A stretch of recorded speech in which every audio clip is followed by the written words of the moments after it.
Welcome to C Suite Scale, where executive minds unpack the real stories behind business growth. Today, I am joined by Barbara Tallant. She is the co founder and CEO of Atsign. Thank you so much, Barbara, for being on the show today. How are you doing? Thank you for having me, Brenda. Yeah, no, thrilled to have you. Just learn, a little bit more about Atsign. I'll kind of go ahead and just toss it over to you for a moment. So, kind of tell me, who are you? What kind of a role do you play over at Atsign? Yeah, so I am the CEO and the co-founder of Atsign. And we started about 6 years ago. And what we're doing is transforming internet security. So if you think about the way security is done today on the internet, everybody has been building these walls around their literally firewalls around their businesses. And that's just not scaling, right? Because now we've got AI that we want to access. We have all these things outside that we want to access, IoT devices. And so the current building, the walls no longer works. And so what we have done is kind of rewritten, we've added a new protocol to the internet, and we provide security for each and every thing that is out on the internet, whether it's a device, whether it's an AI model, no matter what it is, it's got its own security. It does its own encryption, and all the data circulating back and forth is all end-to-end encrypted. Wow, that's really great. Yeah, I guess there's it's such like a broad topic, internet security, but it sounds like you've really honed in to kind of get beyond the firewall, if you will, to kind of just capitalize on something that sounds like it was a gap you found in the industry. Is that fair to say? Yes, yes. It's not even, it was an original design. Encryption couldn't have been done in the original design just because we didn't have the compute power back then when the internet first came out. And so we tried to add it on later, but that's not the way to do it. The way to do it is to fundamentally change things and have everything end-to-end encrypted by default. Wow, that's great. So tell me a little bit about like what your ideal client profile looks like, the kind of customers that are drawn to this. I mean, it sounds like it'd be pretty much anyone, but I'll kind of have you speak to that. Yeah, that's the problem. It is pretty much anyone. So what we've done is we've created one product, which is a VPN replacement, because VPNs today are not as secure as they should be. So we've created a product called NoPorts, and NoPorts is remote access, completely end-to-end encrypted. It's much, much safer than a VPN. And so lots of people just buy that product off the shelf. Other people are integrating that product into their solutions so that they have the most secure, the most easy to manage remote access within their products. And Digi International is an example of that. They've integrated in their latest router that they've announced. So that's one product. Now we also have other people building their own products on top of our platform. And there's a company called Zeta Health, which has created a way for hospitals to share information simply without getting IT involved and just being with they've done a beautiful design on their product, and they're starting the radiology information, and they make it really easy for people to share x-rays around instead of like today so many people carry around their x-rays on a CD. Yeah, gosh, I didn't even think about that. That's definitely something that I guess most people should probably be, give a second thought about or be concerned about, but I guess I haven't really thought so much about that myself. Yeah, yeah, there's a lot of regulation around hospitals sharing information, so there's a huge privacy concern. But what happens instead of them doing a better job with security, they hand a CD over to the individual, which, that CD could end up anywhere, and that's not the best privacy policy. Yeah, 1,000%. So is it safe to say that hospitals are, a fan of your product? You kind of target reaching out to hospitals and Yeah, we don't do that directly. We've got somebody else who's built an entire product line on top of our underlying protocol, who's oh, reaching out to understand. hospitals. So the technology is so universal that people can build products on top of it. Wow, that's amazing because it's very comparable to that VPN, just kind of basically the newest and latest greatest version of a VPN. Am I understanding that correctly? Yeah, if you had to dig into the architecture of it, it's a bit different than a VPN, but it's a direct replacement. And there's all sorts of advantages, including not having to know IP addresses, which is one of the big limitations in VPNs, especially as people started working remotely and companies had to have all this remote access and then they had to manage all those IP addresses, which sometimes changed, and it was a management nightmare. So Yeah. this is just a much easier way to do that. Yeah, definitely sounds like it. I mean, I think I didn't really realize that there was something beyond a VPN. So I'm learning lots here, but it makes sense. I mean, it almost sounds like, from what I'm learning from you, VPNs just sound a little ancient now. Um, Yes, they are actually. Gosh, that's so fascinating. So like how are you getting your name out there, the word out there about this new great product that can eventually replace VPNs? Because I think that the default for most people is still the VPN. Yeah, that's absolutely true. So, one of the things that our product does is today you have to leave ports open on your system. So, what's a port? A port is like a door on the internet where people come in and out. And so you put rules in your firewall to open or close these ports. And there's different ports for different purposes, like 443 is for websites generally. And so for a public website, you need to leave that open. But people are leaving ports open today for all sorts of things. And that is so dangerous because anybody can go on the internet and scan and see these open ports. And so they can get into the system and then figure out how to authenticate to the systems. So it's super, super dangerous to leave ports open. And the FBI recently came out with a report that said you really need to close all the ports on your system. So what we do is we provide that as part of our product line is you can close all your ports, and the only way for people to access that device is if they have the proper @sign, hence the name @sign. So yeah, so open ports are a huge problem, and so because you're visible, you can scan the internet and find all the open ports. It's really easy. And so what we've been doing is telling everybody we can make you invisible. And we can make cloud instances invisible. We can make all your AI agents and models invisible. We can make everything invisible on the internet. And people are starting to listen to that and say, yeah, this is something that everybody needs. Yeah, absolutely. Especially if you're able to leverage that statement that the FBI came out with as part of, just an educational process to your prospects. Is that pretty fair to say? That's fair to say. And as more and more people close their ports, it leaves fewer and fewer people with ports open, which is even more dangerous. So it's really important to take a look at your open port posture on the internet. Yeah, because those fewer people that have those open ports, they're probably more highly targeted. Exactly. They become bigger targets over time. So Yeah. there's a sense of urgency that this needs to happen. Right, right. Wow, it sounds really like you're kind of shaking up the industry in a really great big way. How are you going about kind of just your own lead generation over at Atsign and obtaining new clients and getting the word out there? Yeah, so we put the VPN replacement product, it's called NoPorts, and it's available online, noports.com. And we're using your typical words advertising to drive people there, press releases. The invisible press releases we've kind of done one after another just to kind of let people know. I mean, today, another example is any cloud instance has an open port today. So now people with Oracle Cloud instances can close all those ports using our product. So eventually we're just an announcement on Google and we'll do one on AWS as well. That's great. That's great. So partnering with them just to get the word out there. Yeah, exactly. Great, great. Do you have like a team of salespeople that have to like take in filter those inbound requests, or how does that work? Yes, we have a small team today. And our other strategy is to be incorporated in other people's products. So as I was saying, this that I help people, they've got their own product line, their own sales team. And so we are just sold as part of their product. Okay, great partner to have then, it sounds like. Yeah, that's kind of our long-term goal is just to be part of everybody's product. Yeah.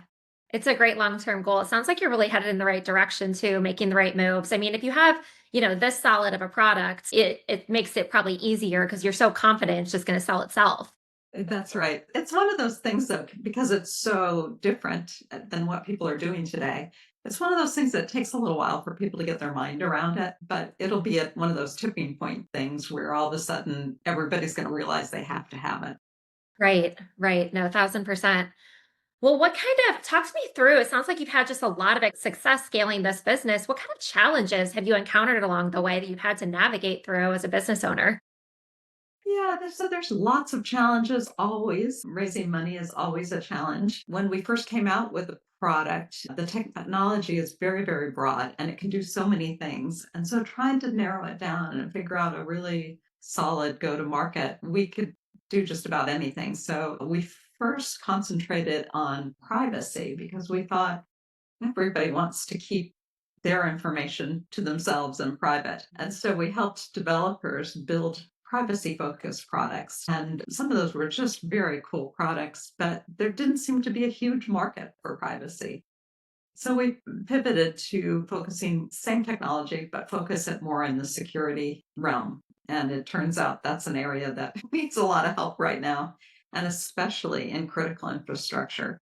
All of our critical infrastructure is super dangerous with open ports out there right now. So we are focusing on trying to get as much of that closed off so that nobody can find it. It's a mission that we all feel very strongly about. We really want to make sure our critical infrastructure can stay alive in an emergency. Yeah, yeah, absolutely. Gosh, I'm just thinking of the magnitude of the security issues that are out there now. You just got my wheels turning. But you mentioned also just raising money and everything. Are you able to share or kind of speak about kind of some more of the creative ways that you were able to kind of navigate around that to be able to build what you have today? Yeah, so we've raised money mostly from angels, and angels are individuals who want to invest in something that they believe in. And so we have managed to find, thanks in large part to our chairman of the board, Kim Bertigue, she's helped us find a lot of these angels who really want to help secure the US in particular, but worldwide. I mean, everybody wants better security. Right. So we've been funded primarily by angels to this point, and that has been very successful. We also did a crowdfunding campaign, and that was a lot of fun, but a lot of work. Those campaigns are a lot of work. So Really? Yeah. yeah, I'm not sure I'd recommend that. Really enjoyed about it is you get to interact with a whole bunch of people on the platforms that do the crowdfunding, and so it makes it a lot of fun, but it is a massive amount of work. And so it sounds like you've learned a lot along the way, as well as a part of this business growth and scaling process as well. Yeah. Yeah. That's awesome. So talk to me a little bit. You mentioned this at the very, very beginning, but the need for increased security with also AI coming in. So kind of talk to me a little bit about how that is affecting the security within the space and how you're helping businesses kind of just open up that discussion. Yeah, so AI is amazing and very scary because a lot of people don't even understand what's behind the AI. So prompt injection is one of the biggest, scariest things is if somebody can get between you and the AI, an LLM, and inject information that gives you incorrect results. And if there are people making decisions on these results, believing that it's correct, I mean, it can be very subtle and very, very dangerous. So Mhm. what we want to make sure is that everything is end-to-end encrypted between people and the LLMs, and between the agents and the LLMs, and that only the people who have been designated have access to those agents and those LLMs. So securing all those aspects of AI is super important. Yeah, I'm glad you brought that up because I mean, I just had a personal experience with honestly just Chat GPT and it gave me wrong information, but I knew that it was wrong information. I'm a human. And so it was a kind of funny. I had corrected it. It was very polite. It responded with great, oh, thank you for letting me know. But yeah, we can't always trust, AI. It is a great magical tool, but we can't always trust what it comes out with. That's right. And so in your case, you're using a public LLM. And so you know to look for that, right? Sure. But you're in a company and you've been using a private LM for a while and you've been training it all along. You expect the results to get better and better and to be accurate. And so you just take it for granted at some point that it's acting on the material that you've given it. And so the more people depend on it, the more dangerous it can become if somebody gets into it. Yeah, no, that's a really good point. I didn't even think about that because yeah, there is a lot of I mean, that's essentially the point probably of the private, LLM to your point is to train it and so it responds with accuracy based off of the inputs that you put in. Right, and your own environment and what's going on with your customers. Maybe you're feeding in customer data, and so you really want it focused on your customers and what they're doing. And so somebody else getting in there and injecting incorrect information in there could be really dangerous for your business. Yeah, absolutely. So educational. Wow, this is great. So like tell me a little bit about, one of the coolest projects that you've worked on within your own business. One of the funnest things that we've done as a company is we're a flat organization. And so we don't have middle management. We all work together on problems. People pick their own titles. If anybody wants to spend money on something, they do a decision log, which is a public log of what they want to do, and they get input from everybody. They're the decision maker. Everybody's an individual decision maker, but they can listen to people's objections or comments and then make the decision based on that if they want to. It's not a I want to emphasize that you don't have to get everybody on board to make a decision. You just make a decision, but take input from everybody. Yeah, So it's been really fun doing an organization that way, and it takes a different mindset and a it's a little harder for people who have worked in a hierarchy all their lives to come in and understand how this works, but it's definitely worth it. sure, sure. Sounds like you're able to also learn a lot from each other with really solid cross collaboration and maybe correct me if I'm wrong, but a culture of a lot of trust because if you're not a part of, the ultimate end decision, but you've given your input, then just trusting that the decision is the right path forward. Is that fair to say? That's right. Yeah, that's a really good point that everybody has to trust their coworkers and that they're making the right decisions for the right reasons. And everything's transparent, so everybody knows what decisions everybody else is making. So I think it makes it better for everybody to see that because just that visibility alone is useful for everybody. Yeah. Because in the hierarchy, model, the front lines are people that are quote unquote lower. They may not understand the why behind the reasons or the decisions Right. made. Whereas it sounds like everybody is fully understanding the why, even if they weren't necessarily on board with the initial decision. Yeah, exactly. And even if they're not on board, they've seen the thought process and why somebody's doing this. So it I think it really helps to have that visibility for everybody. Yeah, it definitely does.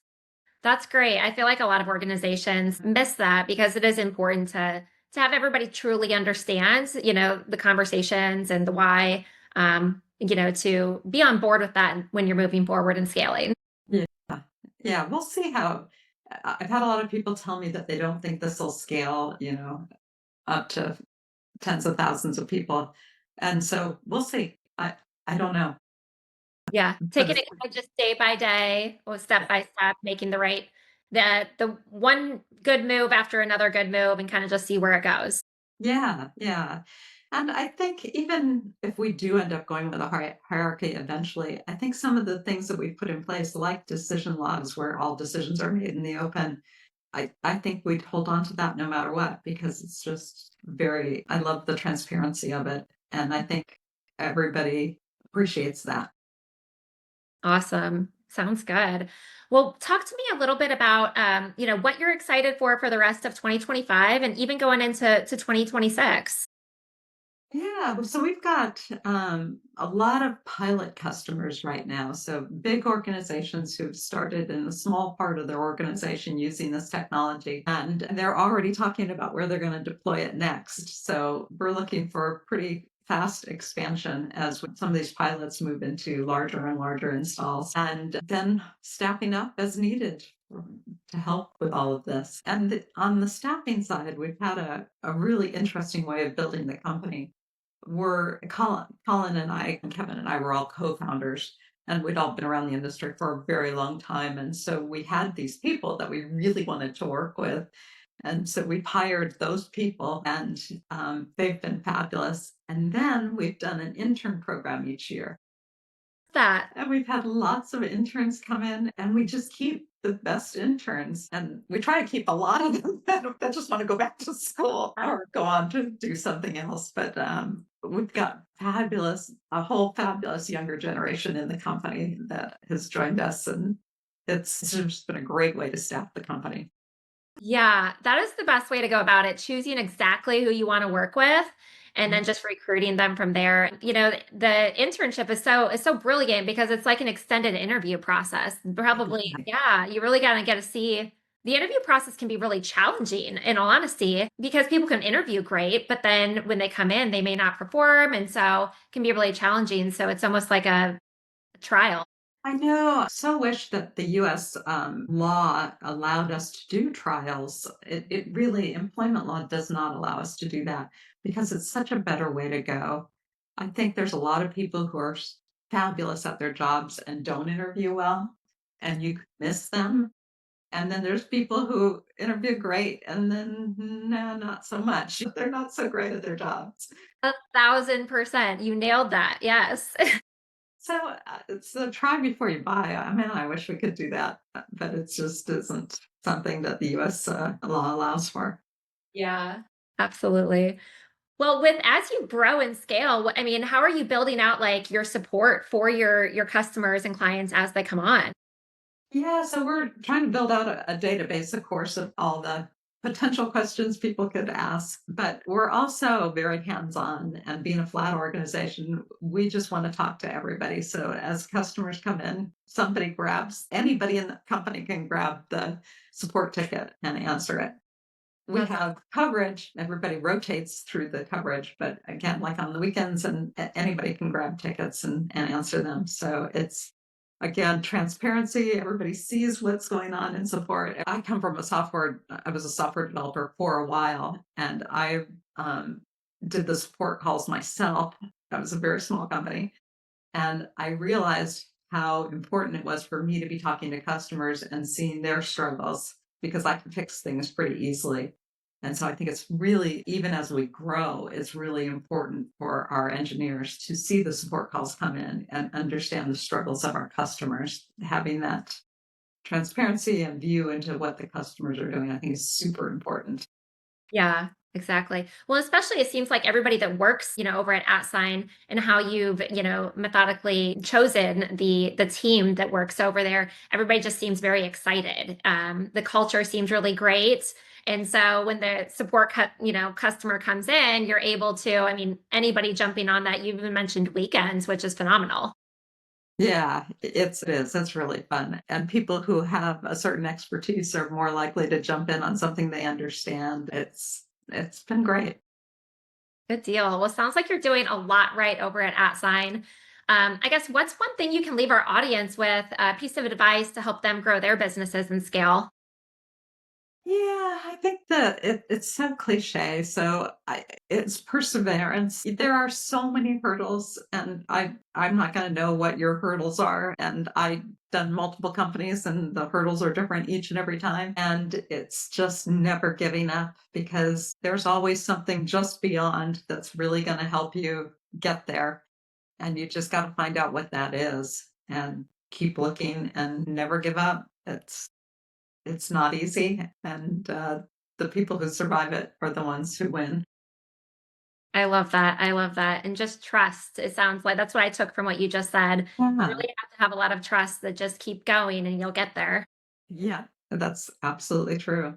And believe in the people around you because we've surrounded ourselves not just with the team, but our customers, our advisors. We've surrounded ourselves with people who want to help and believe in us, and our investors. They're all just fabulous. And so information, thoughts can come from anywhere. And just if you're open to that, you'll get all sorts of help from all corners. Love that. Well, awesome. Well, if anyone wants to find, at sign or you directly, how can they reach out to you? Yeah, so atsign.com. My email is barbara@atsign.com, and noports.com is our VPN replacement. So you can take a look at that as well. Awesome, love that. And just so I can clarify, atsign.com is AT sign, SIGN dot That's com. correct. Okay, Yeah. spelled out. Just wanted to make sure. Cool. Well, thanks so much, Barbara. It's been such a joy and pleasure having you on the show today. Oh, And, thank you. thank you. All Yeah. Thank you so much, Brenda. right, awesome. Have a good day. You too.